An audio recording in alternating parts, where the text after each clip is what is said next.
AP liquor scam కేసులో SIT విచారణకు గైర్హాజరయ్యారు విజయసాయిరెడ్డి.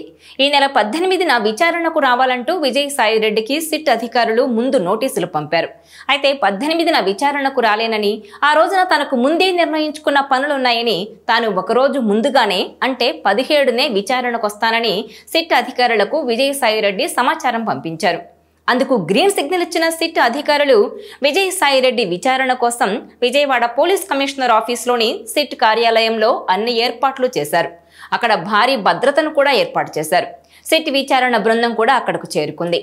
ఉదయం 10 గంటలకు రావాల్సిన విజయసాయిరెడ్డి మధ్యాహ్నం అయినప్పటికీ అక్కడికి చేరుకోలేదు. విచారణకు విజయసాయిరెడ్డి గైర్హాజరయ్యారు. అయితే కొన్ని కారణాల వల్ల ఇవాళ విచారణకు హాజరు కాలేకపోతున్నానని, విచారణకు ఎప్పుడొస్తాననేది త్వరలోనే తెలియజేస్తానని సమాచారం పంపించారు. ఇదిలా ఉంటే మద్యం కేసులో గతంలో సిఐడి విచారణకు హాజరైన సందర్భంగా సంచలన వ్యాఖ్యలు చేశారాయన. ఈ వ్యవహారం అంతా కసిరెడ్డి కనుసన్నల్లోనే నడిచిందని, కర్త కర్మ క్రియ ఆయనేనని వెల్లడించారు.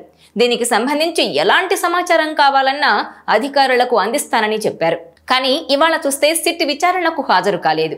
దీంతో విజయసాయిరెడ్డి సిట్ విచారణకు ఎందుకు హాజరవ్వలేదన్న అంశం ఇప్పుడు సంచలనంగా మారింది. లిక్కర్ స్కామ్లో కర్త కర్మ క్రియ అంటూ వైసీపీ నేత మాజీ సీఎం జగన్ బంధువు కసిరెడ్డి రాజశేఖర రెడ్డి పేరు చెప్పిన విజయసాయిరెడ్డి ఇప్పుడు మనసు మార్చుకున్నారా అనే చర్చ మొదలైంది. గురువారం సిట్ విచారణకు హాజరు కావాల్సిన విజయసాయిరెడ్డి తాను అందుబాటులో ఉండడం లేదని చివరి నిమిషంలో సమాచారం పంపించారు. అయితే అంతకుముందు విజయసాయిరెడ్డి సిట్ విచారణలో ఏం బాంబులు పేల్చుతారోనని టెన్షన్ పడ్డ వైసీపీ నేతలంతా ఆయన సిట్ ముందుకు రాకపోవడంతో కాస్త ఊపిరి పీల్చుకున్నారు. అయితే 18న కాకుండా ఒకరోజు ముందుగానే 17నే వస్తానని ఆయనే స్వయంగా చెప్పడంతో సీనియర్ పోలీస్ అధికారులు కూడా ఆయన కోసం ఎదురు చూశారు. అయితే విచారణ మొదలవ్వాల్సిన సమయంలో తాను రావడం లేదని వర్తమానం పంపడంతో విజయసాయిరెడ్డి వాంగ్మూలంపై ఆశలు పెట్టుకున్న పోలీసులు షాక్ అయ్యారట. వాస్తవానికి విజయసాయిరెడ్డి వ్యవహారం తెలిసిన వారెవరైనా కూడా ఆయన్ను అంత సులువుగా నమ్మరని అంటుంటారు. బయటకు చెప్పేది ఒకటైతే ఆయన చేసే పని వేరుగా ఉంటుందనే విమర్శలు కూడా ఉన్నాయి. అయితే గత నెలలో కాకినాడ సీపోర్ట్ కేసులో సిఐడి విచారణకు వెళ్లిన విజయసాయిరెడ్డి అప్పట్లో మీడియా ముందు స్వచ్ఛందంగా లిక్కర్ స్కామ్ పై సంచలన కామెంట్లు చేశారు. దీంతో వైసీపీపై ఒత్తిడి పెంచేందుకు ఆయన స్టేట్మెంట్ తీసుకోవాలని ప్రభుత్వం భావించింది.